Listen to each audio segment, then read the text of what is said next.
10 दफा तो वर्किंग हुई है इसके ऊपर। तो ये 230 आपके पास आपका आ गया नॉर्मल टैक्स रिजीम में। अच्छा, इन सबको अगर आप इसको अगर आप पकड़ना चाहते हैं ना, इसका एक फार्मूला आपके पास है, इसका मेन चार्ट है कंप्यूटेशन। ये सारी चीजें उसके अंदर जानी है। जरा कंप्यूटेशन दिखाओ जी। नेट में मसला है क्या?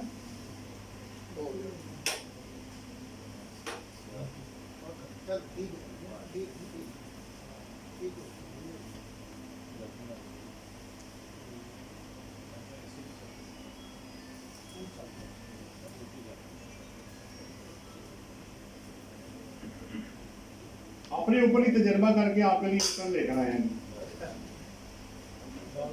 मैं क्लाइंट के सीक्रेट बताने अपने ऊपर ही करते। अज्यूम नहीं था सारा डाटा वैसे भी। सर यही लोग कहते हैं कंपटीशन कहते लोग यही है अज्यूम ना। इसका मतलब है वो 4 करोड़ वाला लेटर भी आपने लिखा था। ये तो क्या फंस गए। हाँ जी, ये देखिए जितने भी आप इलेक्शन फिल करेंगे ना, उसने घूम फिर के आना कंपटीशन के अंदर ही। वो सैलरी देखें आपके सामने आ रही है, अदर सोर्सेज देखें वो भी इसमें आ रहा है, फॉरेन सोर्स देखेंगे वो भी इसके अंदर आ रहा है, एग्री इनकम देखेंगे वो भी इसके अंदर आ रही है। जितनी इनकम और टैक्स क्रेडिट डिडक्शन सब इसके अंदर आएगी। चले, ये आपको सिर्फ इसलिए था कि जब आप कोई भी इलेक्शन फिल करें तो आपने जब उसको कंप्यूट करेंगे तो ऑटोमेटिक वो कंप्यूटेशन के अंदर जाके गिरेगा। अच्छा चले, अब दिखाएं जी बाकी हेड दिखाएं। अब कैपिटल गेन दिखाओ लॉन्ग टर्म वाला। ऊपर ही था ना, ऊपर। अच्छा, सेपरेट ब्लॉक के अंदर जी जो मुझे गेन हुआ सिक्योरिटीज के ऊपर, उसके रेट आपको पता चूंकि सेपरेट है वो, जहां उसका एक अच्छा 2 जगह है, एक लॉन्ग टर्म है एक शॉर्ट टर्म है। लॉन्ग टर्म मैं ज्यूम कर रहा हूं जो 4 साल के बाद है 0% है, जो 4 साल के अंदर है आपको पता है उसका फ्लैट रेट 12.5% है। वो उसको लगा के आपने रिस्पेक्टिव जगह पे डाल दिया। आपको पता होना चाहिए कि सेपरेट ब्लॉक को इनकम के अंदर जमा नहीं किया जाता, वो सेपरेट ही रहता है। अच्छा, आप दिखाओ जी बाकी और इनकम कौन सी है, ये कौन सी है? Income from other sources. Price bond था उसमें, एक प्राइस बॉन्ड था, बेबूज सर्टिफिकेट ये देखें आपकी अमाउंट यहाँ पे डाली गई है। जब मैं इसमें डालता हूं तो वो ऑटोमेटिक नॉर्मल टैक्सेशन उसने जो आपकी 39,000 कैलकुलेट की थी वो उठा के उधर वो ले गया था। चलो आप दिखाओ, इसलिए टैक्स क्रेडिट उसने आपको नहीं दिया। रिडक्शन का दिखाओ जी, टैक्स रिडक्शन। ये देखें इसमें उसने आपको नहीं क्रेडिट दिया क्योंकि आपकी नॉर्मल टैक्स लायबिलिटी कम बढ़ रही है। अगर ये नॉर्मल टैक्स लायबिलिटी 10% से ज्यादा होती तो फिर वो अमाउंट ऑटोमेटिक इधर उठा के ले जाता। एक बात। दूसरी बात यह है कि आपके क्लाइंट की उम्र भी 60 साल होनी चाहिए। कोई लोगों ने वैसे ही क्लेम कर लिया हुआ अंदर, पता नहीं कैसे उन्होंने कर लिया। ये 60 प्लस वालों के अलावा दूसरों के लिए फैसिलिटी है ही नहीं बेसिकली। आगे दिखाओ जी, ये कौन सा जी? अब फॉरेन प्रॉफिट ऑन डेट जी। प्रॉफिट डेट में 2 चीजें आपके लिए। अगर आपका प्रॉफिट 50 लाख से ज्यादा होगा, 50 लाख का मतलब है अगर 10% रिटर्न हो तो 50 मिलियन कम से कम डिपॉजिट हो तो तब मुझे 50 लाख मिलेगा, वरना 15% मेरा फिक्स है। लेकिन अगर गवर्नमेंट की सिक्योरिटी है, पाकिस्तान इन्वेस्टमेंट बॉन्ड है, उस पर 10% फिक्स हुआ है, वो फाइनल डिस्चार्ज है। वो क्लॉज इस दफा खत्म हो गया है, लेकिन 22 के अंदर वो अवेलेबल है। अगर गवर्नमेंट सिक्योरिटी मिली हो तो 10% पे करके वो फाइनल डिस्चार्ज आप ले लीजिएगा और महबूज सर्टिफिकेट को इधर से, अदरवाइज को आप दूसरी तरफ से कवर करके 15% है उसका। या एक और भी है, इसमें अगर कोई एग्जम्पशन हो, अगर बाहर के पैसों से अकाउंट क्रिएट किया गया है तो सेकंड शेड्यूल में उसकी एग्जम्पशन भी है। अगर आपकी इनकम एग्जेम्प्ट ना हुई और फिक्स टैक्स या फाइनल टैक्स या रिड्यूस टैक्स ना लगा तो तब 15% इसके अंदर आएगा। आगे चलो, अब बाकी आप इसकी कंप्यूटेशन में वो दिखा दो अल्टीमेट क्या बना। जो कटे थे टैक्सेस वो सारे लेके ये नीचे आप देखेंगे जी, इसके अंदर टैक्स क्रेडिट भी आ रहा है, हर चीज इसके अंदर वो आपकी उस शेड्यूल से टैली है और एंड पे जो पेबल है आपका वही वाली अमाउंट इसके अंदर निकली हुई है। अब बाकी रही बात वेल्थ स्टेटमेंट। उसमें मैं आपके साथ वो तो फिगर तो आपको पता है, डबल एंट्री मैंने आपको कर दी है। अगर आप कहते हैं तो मैं थोड़ा सा और उसको कैरी कर देता हूँ। तो वो जो आप बनाएंगे वो टोटल उठा के आपने इसके अंदर डाल देना, तो वेल्थ स्टेटमेंट भी आ जाएगी। हाँ, इनकी रिपोर्टिंग जरा इनकम की वेल्थ स्टेटमेंट की रिकंसिलिएशन में दिखाओ जो हमने, वो बड़ा इंपॉर्टेंट है। रिकंसिलिएशन जो है वो कैसे बनती है, रिकंसिलिएशन में ना 4 पॉइंट आपने जेब में रखने हैं, क्योंकि ये सेम चीज है जो रिटर्न मैंने बनाई है उसके मुताबिक ही वेल्थ स्टेटमेंट बनाई है। तो जो इनकम नॉर्मल टैक्स रिजीम में है आपने डिक्लेयर की, वो एज इट इज ही फार्मूला नहीं लगेगा, आपको खुद लिखनी पड़ेगी। एनटीआर की दिखाओ जी, इनकम क्या डिक्लेयर किया आपने।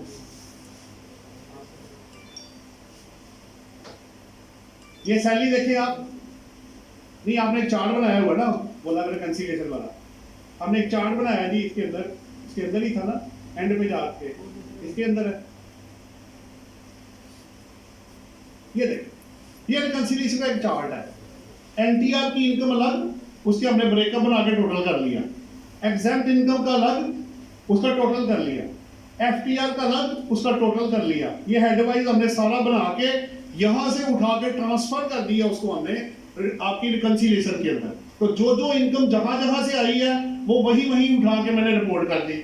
आओ उसके अंदर रिटर्न के अंदर लिखा हुआ,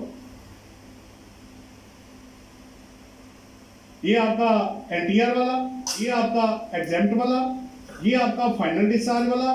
अच्छा, एक अब बाकी फॉरेन रेमिटेंस आपकी पता है, डिक्लेयर्ड और अनडिक्लेयर्ड दोनों मैंने इसके अंदर डाले हैं, वो दोनों कवर कर गया हूं। तो कितना 42 था, कितना 40 और 10 50 कर दिया था पूरा, 60 हो गया पूरा, 60 रिपोर्ट कर दिया आपने, ये 60 हमारा। अच्छा, अब इसमें जो इंपॉर्टेंट चीज है ना रिकंसिलिएशन में, वो 2 पॉइंट्स हैं। अभी आपके लिए एक, फिर दूसरा बात मैं बताता हूं। इसमें जो कहीं भी नहीं आएगा वो अदर से लिखा हुआ है, इनफ्लो में भी है और आउटफ्लो में भी है, लेकिन मसला पता क्या है, उसके साथ प्लस का बटन नहीं है, आप लिख कुछ नहीं सकते। अब होता क्या है कि जब 122 सेक्शन बनने को लगता है तो ये लाजमी उसमें शामिल होता है, क्योंकि इसके पिछले 5 साल से मैं कहता हुआ आ रहा हूं कि जनाब अदर्स के आगे प्लस का बटन दे दें, ताकि बंदा उसके अंदर जाके लिख दे कि ये क्या है, एक है, 2 चीजें है, 10 है। देखिए, प्रॉपर्टी का प्लस है, बैंक के साथ प्लस है, गाड़ी के साथ प्लस है, बाकी चीजों के साथ प्लस है, अदर्स में क्यों प्लस नहीं है? वो तो फिर ऑटोमेटिक 122 उसको लग जाना चाहिए, क्योंकि जवाब तो है ही नहीं अंदर। जब मुझे आप दिखाएंगे 1 करोड़ के अदर्स में, तो मैं कहूंगा भाई ये क्या है, ये किस मिला का नाम है भाई, करोड़ कहां से डाल दिया तुमने? तो वो फिर 122 ऑटोमेटिक आपकी तरफ आ जाता है। बाकी ठीक है, आप क्लियर कर देंगे तो निकल जाएगा। सो अदर्स के आगे प्लस अवेलेबल नहीं है। अच्छा, अब ये तो आपका ओवरऑल व्यू था। इसी तरह मैंने दूसरी एग्जांपल बनाई है, उसके अंदर प्रॉपर्टी और बिजनेस इनकम ऐड की है, उसको भी उसी तरह शिफ्ट किया है, वो आप उसमें से देख लीजिएगा। अब मैंने आपको जहां लेके आना है, की पॉइंट्स की तरफ लेकर आऊं। रिटर्न के अंदर जो थोड़े से की पॉइंट्स हैं वो जरा शेयर करना। ये पॉइंट्स 2 तो मैंने आपको पहले करा दिए थे। इस दफा मैंने आपको क्या कहा, आपको एग्रीकल्चरल इनकम, अगर देखिए ये 6 के 6 पॉइंट तब अप्लाई होंगे, या कोई एक होगा या सारे, जब वो इनकम होगी। अगर वो नहीं है तो फिर परेशान होने की जरूरत नहीं है मुझे। अगर मेरी एग्रीकल्चरल इनकम है ही नहीं तो मैं क्यों परेशान हो रहा हूं भाई? अगर मेरे पास वो कैपिटल एसेट है ही नहीं जिसमें सीयूटी लगता है तो मैं क्यों परेशान हो रहा हूं? अगर मैं सुपर टैक्स में नहीं फॉल करता, या इनकम टैक्स मेरा स्लैब से कम इनकम है, या डीम्ड इनकम मेरे पे सेरेमनी नहीं लगती, या सब्सिडी या वर्कर्स वेलफेयर फंड मुझे नहीं लगता, तो मुझे कोई परेशानी नहीं है। लेकिन इनमें से गुजरने के बाद ही आप आगे जाएंगे। जिस पे जो चीज लग गई, देखिए कानून है ना जी, कानून किसी का नहीं होता। कानून तो जो लिखा हुआ है वो सबके लिए है, चाहे वो जज है, चाहे वो आप है, चाहे वो टैक्स डिपार्टमेंट है। कानून तो कानून है, जो उसकी जिच में आएगा या फायदा मिलेगा या नुकसान मिलेगा उस बंदे को, सीधी सी बात है। सब करना क्या है, उन पे मैं फिर एक एक करके आपसे थोड़ी थोड़ी बात कर लूंगा। अब आपने पहले मैं इनकम टैक्स वाली साइड पूरी कर लूं, फिर मैं दूसरी तरफ आता हूं, क्योंकि मैंने थोड़ी सी बात आपके साथ हर एक पे थोड़ी थोड़ी बात करनी है। सीबीटी जी इस दफा लगा कैपिटल वैल्यू टैक्स, 2 पॉइंट्स दूंगा, बाकी फिर एग्जांपल आपको बाद में दिखाऊंगा। पाकिस्तान के अंदर अगर आपके पास 1300 सीसी से गाड़ी, देखो इस दफा इसका इशू इसलिए नहीं है इनसाइड पाकिस्तान में क्योंकि ये पाकिस्तान के अंदर जो एसेट्स हैं, गाड़ी जो है वो 2023 से टैक्स लगा सीबीटी, तो इनसाइड पाकिस्तान पे कोई रोला नहीं है। तो फर्क कहाँ पड़ेगा, लड़ाई कहाँ होनी है, वो रेजिडेंट इंडिविजुअल जिनके फॉरेन एसेट्स 100 मिलियन से ज्यादा होंगे 30 जून 22 पे, उनको सीबीटी 1% जो है वो देना पड़ेगा। और देना किसको है, एफबीआर को, विद द रिटर्न। कॉलम नहीं है वहां पे, अलग लॉ है, ये इनकम टैक्स का हिस्सा नहीं है सीबीटी, इंडिपेंडेंट लॉ है, वो मैं आपको दूंगा बाद में। अभी सिर्फ ये है कि इनसाइड पाकिस्तान पे लगा 7 कैपिटल एसेट में और आउटसाइड पे लग गया है सीबीटी। 7 चैलेंज हो गया। आने वाले वक्त में मुझे उम्मीद है कि सीबीटी में भी लोग बात करेंगे उस पे। अब इसका मतलब है कि सारे एसेट तो मैंने आपको लिख के दिए हुए वेल्थ के अंदर, इनसाइड पाकिस्तान भी है और आउटसाइड उसके अंदर पड़ा हुआ है। अब करना क्या है, 1% इनसाइड में फेयर मार्केट वैल्यू का और आउटसाइड में कॉस्ट का 1%। वो मैं दिखाता हूं आपको फिर। तो खाली इनकम टैक्स नहीं पढ़ना भाई, सीबीटी भी चेक करें और डीम्ड इनकम पे जो टैक्स है वो भी चेक करें। उसकी कैलकुलेशन कैसे है वो मैं बाद में करता हूं। डीम्ड इनकम पे अच्छा दोनों लॉज बाद में आ रहे हैं, लग पिछली डेट से रहे हैं, ये भी चैलेंज होगा ना पॉइंट। मुझे साल के शुरू में पता ही नहीं था मुझे लगना कि नहीं, आपने साल के अंदर में कानून बनाया, लो जी अब तुम डीम्ड इनकम पे भी टैक्स दो 22 से और अपने एसेट्स पे भी टैक्स दो। तो ये क्या हो रहा है, तो सारा मुझे पता ही नहीं था। मुझे कम से कम वेल अवेयर होना चाहिए था कि ये टैक्स मैंने देना है। पहले आपने खुद ही मुझे वो क्या कहते हैं अमनेस्टियां दे के वाइट सारी प्रॉपर्टियां करा ली हैं, अब आप खुद ही उसको लड़ने भी जा रहे हैं। ये कैसे हो गया। दूसरी बात यह है कि जो बंदा अपने एसेट्स बाहर क्रिएट करता है बाहर की इनकम से, तो क्या वो एफबीआर की जुरिसडिक्शन में आएगा, ये भी एक सवाल अपनी जगह पे होगा। वो तो शायद जब आगे जाएंगे पता लगेगा। अभी सीबीटी और हॉट जो टॉपिक है वो 7E है, डीम्ड इनकम पे टैक्स। दूसरा है सीबीटी, ठीक है। तीसरा है workers welfare fund. Workers welfare fund अगर आपकी taxable total taxable income 5 lakh रुपए से ज्यादा हो गई तो 2% शॉर्ट फार्मूला ये है कि उसका आपको पीआरए को देना पड़ेगा, और वो भी विद रिटर्न ही है। जो आपकी रिटर्न के अंदर अगर आपका प्रॉफिट आ गया, अगर वो 5 लाख से वो कैसे कैलकुलेट होना है बाद में करते हैं। 5वां पॉइंट है कि नीचे आओ, क्या है रेलिवेंट, क्या है वो रिफंड आपको मैंने बता दिया। अब रिफंड वहां है ही नहीं, वो मैंने आपको पहले बता दिया। छठा, डेप्रिसिएशन में बड़ी कॉम्प्लिकेशन है। डेप्रिसिएशन की तो अजीब हालत भी पड़ी है, इसका मैं हल भी आपको बता देता हूं। उसमें एक लिखा हुआ 30 जून 20 तक, एक 30 जून 20 के बाद वाली डेप्रिसिएशन। इनिशियल अलाउंस तो वो देता ही नहीं, पहली बात तो ये है। आप फिगर डालेंगे, अब 20 और 21 को जब जमा करेंगे तो 22 की डेप्रिसिएशन वो लेके चार्ज कर देता है। अगर टैक्स ईयर 20 और 21 है तो उसका 22 के साथ ताल्लुक क्या है, पहली बात तो ये है। अब मैंने क्या करना है, ये तो प्रॉब्लम होगी।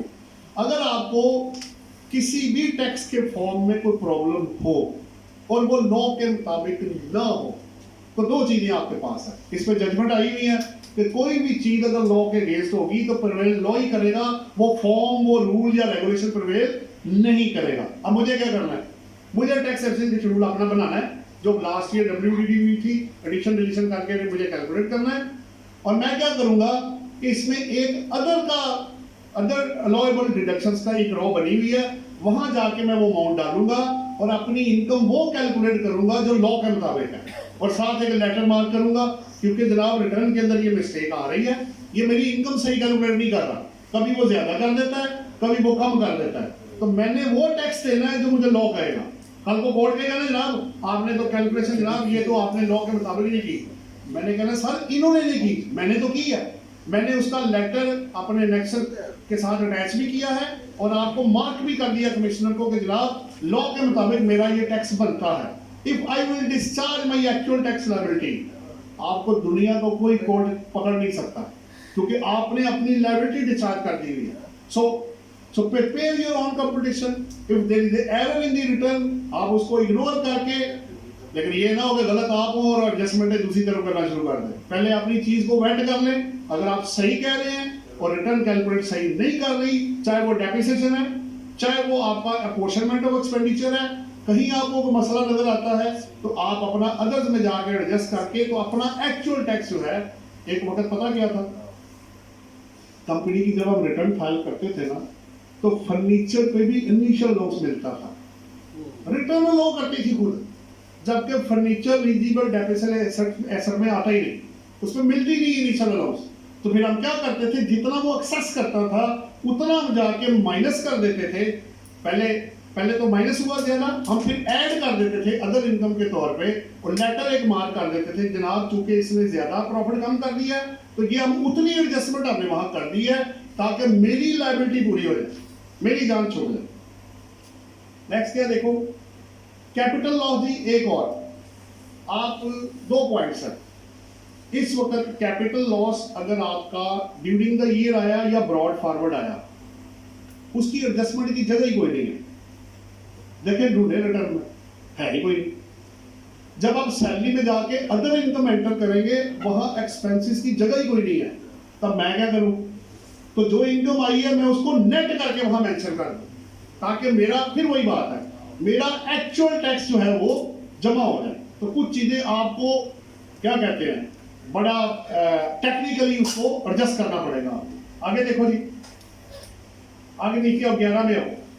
11 क्या है, देखिए अब एरर चुके हैं, डेट तो अब शुरू हो गई हुई है, वो ठीक है, ये भी मैंने बता दिया। आगे चलो, नेक्स्ट क्या 13 क्या है, रिटर्न। इसमें जजमेंट अब मैं आपको ना आपके प्रेसिडेंट साहब को मैं मेल कर दूंगा, कुछ जजमेंट मुझसे ले लीजिएगा ट्रिब्यूनल की या हाई कोर्ट की है कि अगर कोई भी रूल रेगुलेशन या रिटर्न अगेंस्ट दी लॉ है तो प्रिवेल लॉ करेगा, वो रिटर्न या रूल प्रिवेल नहीं करेगा। और आखिरी क्या जी, और 2 रोज अदर्स के वो मैं आपको शेयर कर चुका हूं, अब आप वापस आ जाओ। अब मैंने आपको 2-3 चीजें और देनी है कि how you would calculate the CBT. पहले 7E डीम्ड इनकम पे टैक्स कैसे होगा, और फिर सीबीटी कैसे होगा, और फिर आपका वर्कर वेलफेयर फंड कैसे होगा। ये 3 फार्मूले मैंने आपको देने हैं बस, बाकी फिर आप क्वेश्चन आंसर जो मुझसे करेंगे वो आपसे साथ शेयर कर लेंगे। अब सबसे पहले निकालो जी 7E, जो हॉट टॉपिक है इस वक्त। देखिए कोर्ट अगर अगेंस्ट फैसला कर देता है तो ये विद दी रिटर्न 7E जो है ना, ये कंपटीशन के अंदर पड़ा हुआ है, ये जमा कराना पड़ेगा। कैसे, वो देखते हैं।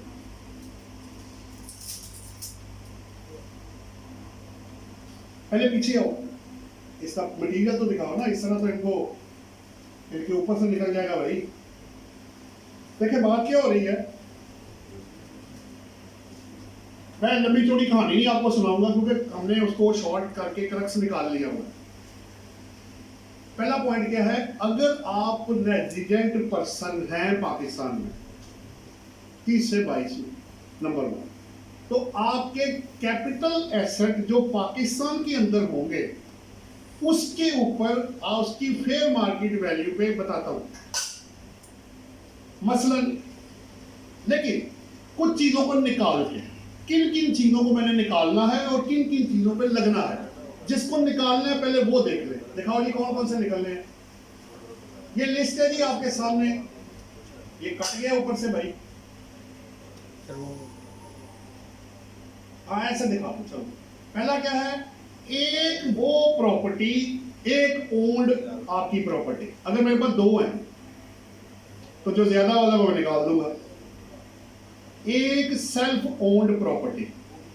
नंबर 2, वो एसेट जहां आप बिजनेस कर रहे हैं और वो डिक्लेयर्ड है, वो भी प्रेमिसेस इसमें शामिल। पहले तो बात यह है कि इसमें मूवेबल एसेट शामिल नहीं है, सिर्फ इमूवेबल है, लैंड एंड बिल्डिंग, बाकी कोई चीज इसमें शामिल नहीं है, ना प्लांट एंड मशीनरी, ना कैश एंड बैंक बैलेंस, ना गाड़ियां, कोई और चीज इसके अंदर शामिल नहीं है, सिर्फ कैपिटल एसेट।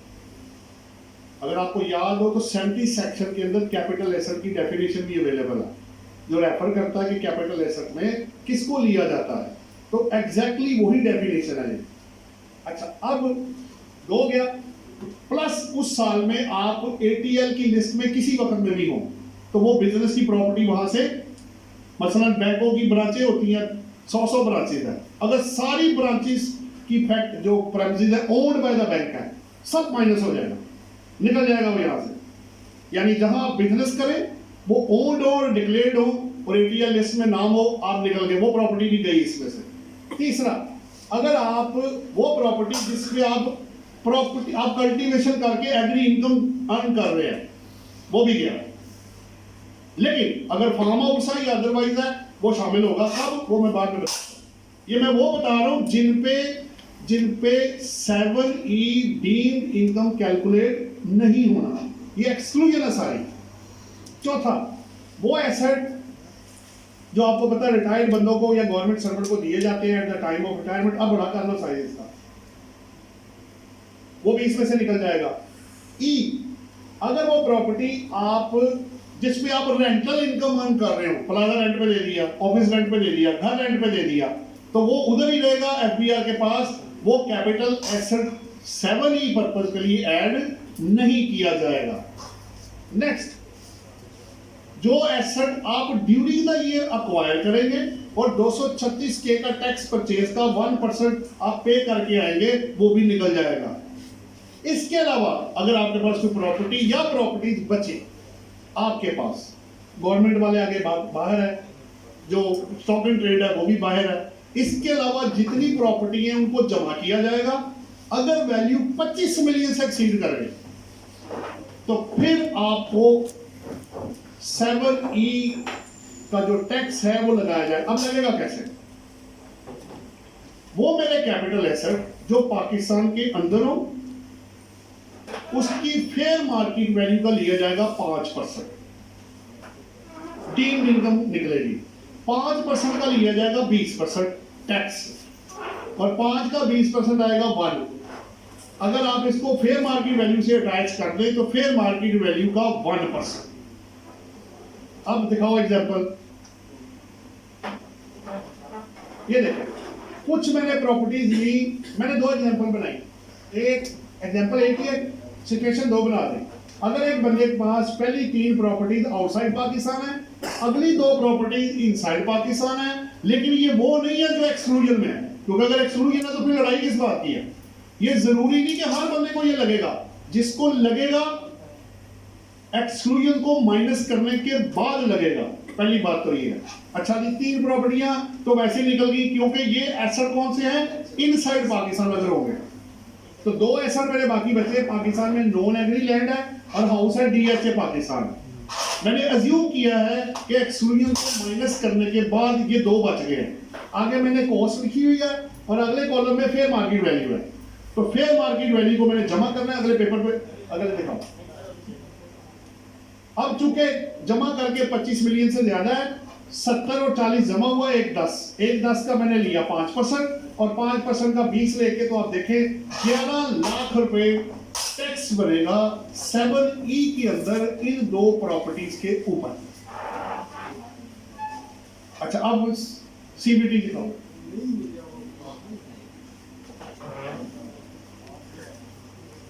CBT की तो सीधा एग्जांपल दिखा दो ना।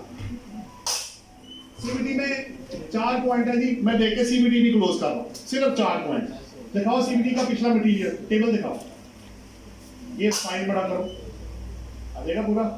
हाँ, देखिए पहला कॉलम है,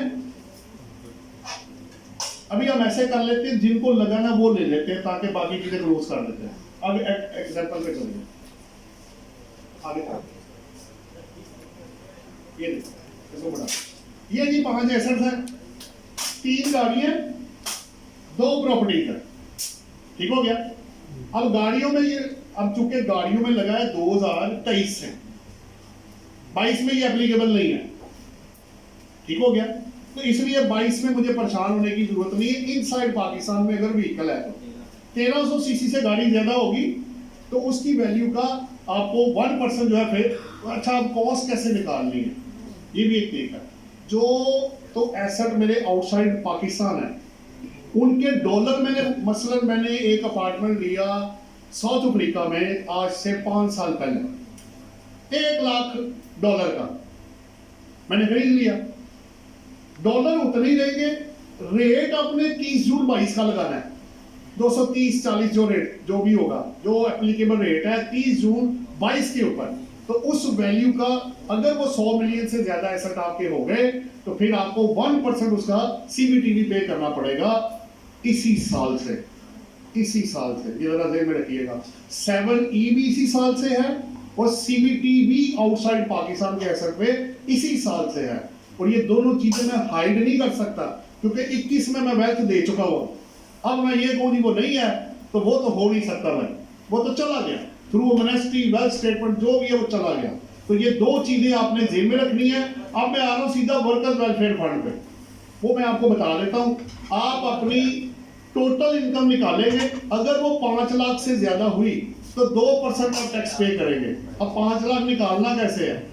एनटीआर के अंदर अकाउंटिंग की इनकम या taxable income whichever is higher, और इम्प्यूटेबल और एफटीआर में आपकी अकाउंटिंग इनकम या ग्रॉस रिसीट का 4% लेके उसका फिर आगे जो उसको कंपेयर किया जाएगा अकाउंटिंग प्रॉफिट के साथ, जो ज्यादा होगा वो बाहर आएगा, दोनों को जमा किया जाएगा। अगर आपका टोटल इनकम 5 लाख से ज्यादा हो गया या हो गई तो आपको 2% वर्कर्स वेलफेयर फंड पीआरए को विद दी रिटर्न जमा कराना पड़ेगा। वो आपसे अकाउंट्स भी मांगेंगे, रिटर्न भी मांगेंगे और कैलकुलेशन करेंगे। ये जी आपको मैंने पॉइंट्स जो देने थे जो रिलेटेड थे income tax return, CBT, 7E deemed income, workers welfare fund, agri income और आपका सुपर टैक्स रह गया। सुपर टैक्स बेसिकली जी अगर आपकी इनकम टैक्स जो 4C के मुताबिक 150 मिलियन से ज्यादा होगी, बहुत ज्यादा अमाउंट है ये लार्ज टैक्स पे लार्ज सेक्टर के लिए, 150 मिलियन से ज्यादा होगी तो आपको उन्होंने स्लैब बना दी है। मैक्सिमम 4% है, 1% से शुरू होगा। स्लैब रेट दिखाओ।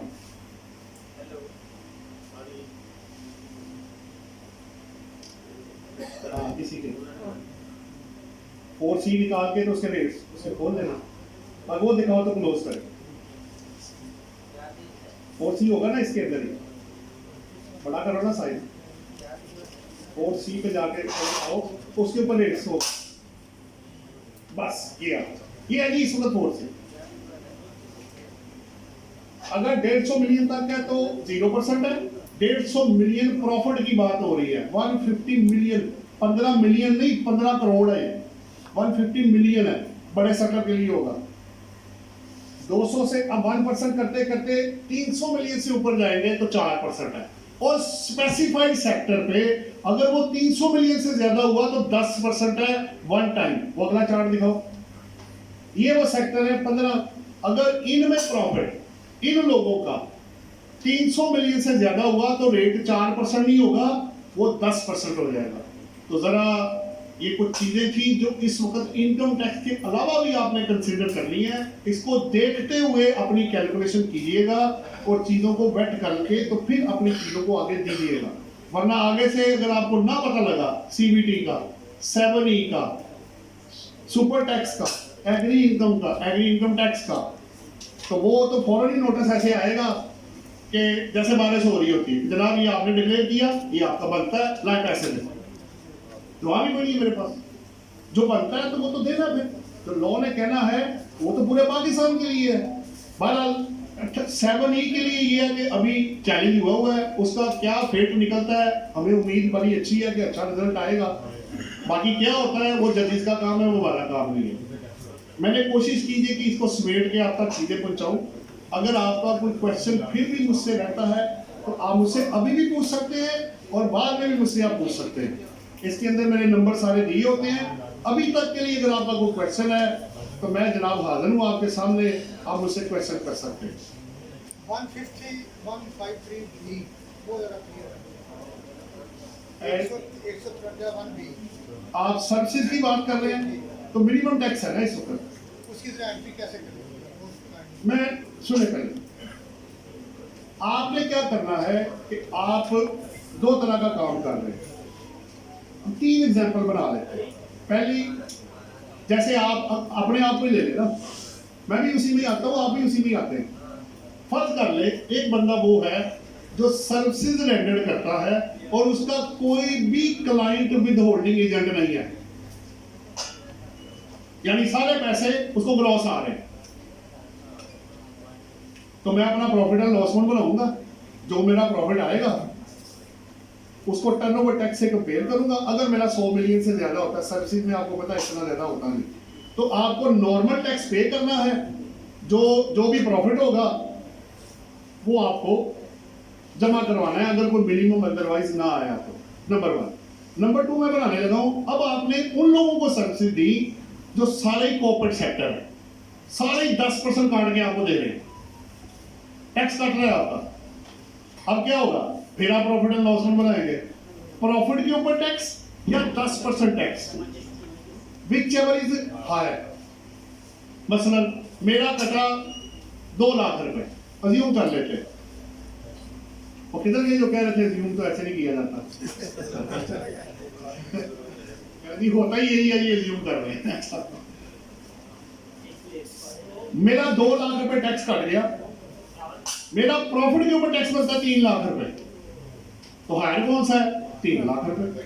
3 में से 2 माइनस होगा, बाकी लाख रुपए मुझे जमा कराना है। अब मैं उल्टा करने लगा, मेरा प्रॉफिट के ऊपर टैक्स बनता है 2 लाख रुपए, और मेरा जो कटा हुआ है, जो मेरा मिनिमम टैक्स है वो है 3 लाख रुपए, तो देना कौन सा मैंने, 3 लाख रुपए, बाकी लाख रुपए जमा कराए आप। अब आ जाते हैं तीसरी सिचुएशन में। पहले में क्या था, there was no deductible tax, दूसरे में क्या था, सारा ही डिडक्टेबल था, तीसरे में क्या हुआ कि 20% है जो काटते नहीं है और 80% वो है जो काटते हैं। ठीक है, अब 80% वाला आप अलग करेंगे, 80% का प्रोपोर्शनल टैक्स निकलेगा, उसको मिनिमम से कंपेयर करेंगे, विच एवर इज हायर बाहर आ जाएगा, और अदरवाइज जो 20% वाला है उसमें जमा होगा, टोटल टैक्स लायबिलिटी आपकी आ जाएगी। अब सिस्टम क्या करता है, कभी वो बराबर कर देता है, कभी वो ज्यादा कर देता है, कभी वो कम कर देता है। ठीक हो गया। अब उसका हल क्या है, जो मैंने आपको पहले बता दिया, क्या कि मैंने अपनी एक्चुअल टैक्स लायबिलिटी बनानी है, उसको मैं कंपेयर करूंगा कि मेरा इसने कितना टैक्स बनाया, जो डिफरेंशियल होगा, अगर कम हो रहा है तो बाकी आप जमा कराएंगे अपनी इनकम को एडजस्ट करके, और अगर ज्यादा हुआ है तो फिर आप माइनस करके एक्चुअल पे आना, एक्चुअल पे ही है। देखिए सारी लड़ाई जज साहबान के लिए एक चीज इंपॉर्टेंट होती है, देखिए पूरे पाकिस्तान में ना सिर्फ चार्टर्ड अकाउंटेंट्स को अल्लाह के हुक्म से पावर है कि जो ऑडिट करते हैं, तो मुझे ऑडिट से कभी घबराहट नहीं हुई, क्योंकि मैं खुद ऑडिट पहले करता हूँ, तो मैं गुजरूंगा तो आगे जाऊंगा ना भाई। तो बात यह है कि जज, क्योंकि पहले मैं जज हूं, बाद में वकील हूं, मेरा सिर्फ सवाल ये है क्या आपने अपना एक्चुअल टैक्स लायबिलिटी डिस्चार्ज की, किधर है, देना मैंने कहा की, तो फिर लड़ाई किस बात की भाई, जब मैंने आपका पूरा टैक्स ही जमा करा दिया। माजरत के साथ जिस मुल्क में लोग खुशी से टैक्स जमा नहीं कराना चाहते, मैंने वॉलंटरली तौर पे अपना डिस्चार्ज कर दिया, तो अब मुझसे और क्या मांग रहे हैं आप। हाँ, अगर मैंने लायबिलिटी डिस्चार्ज नहीं की, पार्शली की, तो फिर दे हैव द राइट कि आपको क्वेश्चन पूछा जाए, भाई इस इनकम पे आपने टैक्स नहीं दिया, ये किधर गया टैक्स आपका। एक मिनिमम की एग्जांपल दे देता हूँ आपको, वो ये हुआ कि हमने टैक्स कैलकुलेट किया, केस हुआ, उन्होंने कहा जी आपने मिनिमम गलत कैलकुलेट किया है, तो मैं कहा सर लॉ यही कहता है और यही बनता है हमारा, हमने आपको दे दिया। नहीं जी नहीं, हम नहीं मानते, हम वो करेंगे जो हमें एफबीआर ने कहा। मैं कहा जी करें, उन्होंने किया, जब उन्होंने एफबीआर के तरीके से टैक्स कैलकुलेट किया, वो मेरे टैक्स से कम आ गया, वो मेरी तरफ देखना शुरू हो गए। मैं कहा अभी भी मैं आपको यही कहूंगा कि जो एक्चुअल बनता है मैंने वही पे करना है, ज्यादा या कम की बहस नहीं है, पूरा टैक्स मेरा जाना चाहिए, रिटर्न जो मर्जी करती रहे, जो मर्जी कहती रहे, आपकी लायबिलिटी एक्चुअल डिस्चार्ज होनी चाहिए, तभी आपको जज रिलीफ देगा, तभी अपनी बॉडी आपकी बात सुनेगी। तो भाई रिटर्न में 100 मसले थे, तुमने क्या किया, तुम बताओ, लाओ अपनी कंपटीशन दिखाओ, क्या ड्यू लायबिलिटी पे की, ये थे कि कुछ पॉइंट, बाकी किसी और का सर आपका मेरा ख्याल मेरा सर क्लियर नहीं हुआ। एक टीचर है कॉलेज में, वो बोर्ड में यूनिवर्सिटी ने पेपर दिए, कॉलेज